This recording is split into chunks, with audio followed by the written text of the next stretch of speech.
My name is Desiree Lawrence. I'm with John L. Scott, and today we're going to cover the home buying process and what that looks like as a buyer.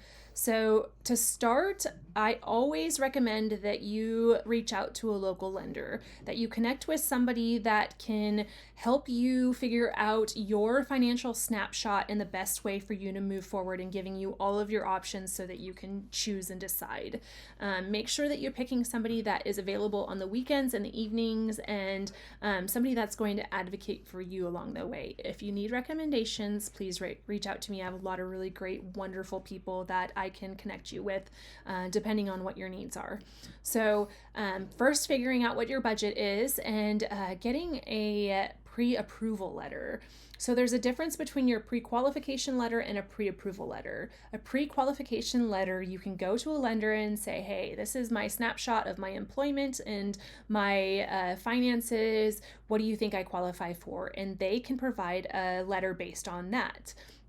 But you should take it a step further as a buyer and get the pre-approval letter. The pre-approval letter shows us that as a listing agent, when I get an offer and it has a pre-approval letter attached to it, that buyer has been through the verification process of the lender seeing their W-2s, their verification of employment, and everything else that they need that says that this buyer can proceed forward and is qualified to buy a home. Now, there are some lenders out there that will take it even a step further and they will put it through underwriting.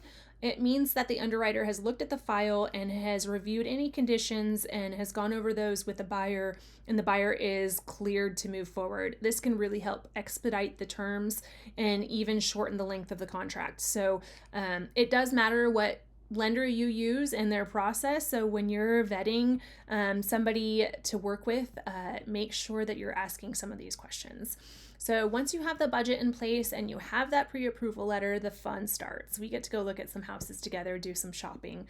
And that is a lot of fun, but that is also when the work begins. Once you find the perfect house, we write a contract, and it is my job at that time to negotiate the best terms for you, the best price, and the timelines. There's a lot of different things to consider in the offer and the contract, and we can talk about what those look like moving forward.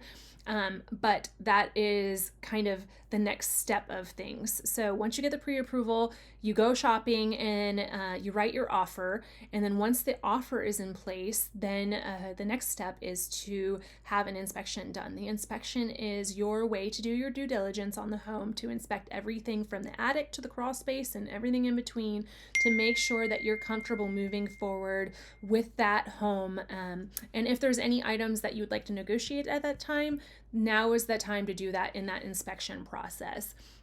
On the contract, it is typically a 10-day time period, but you can decide what you want that to look like for you during the process. If it's a competitive offer situation, maybe you shorten that timeline to 5 days rather than 10. But boilerplate on the contract is 10 days for the inspection. So once you get through the inspection portion, the next part of the journey will be to go on to the appraisal. So the appraisal is basically the bank's opinion of value. The bank wants to make sure that the amount that you've written on the contract is worth what they're loaning on the home at the end of the day. So they're going to send an appraiser out to the property who's going to basically do another general inspection of the home and verify that it is exactly as they think it is and that they feel comfortable loaning money on the home in that amount.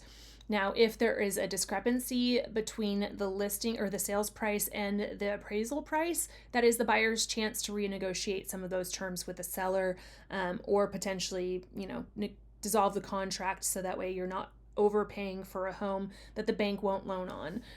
Another way to work through that is to bring that amount of funds to closing, whatever that difference is. And we saw a lot of that in competitive offer situations, but it's totally up to you as a buyer on what you want to do moving forward.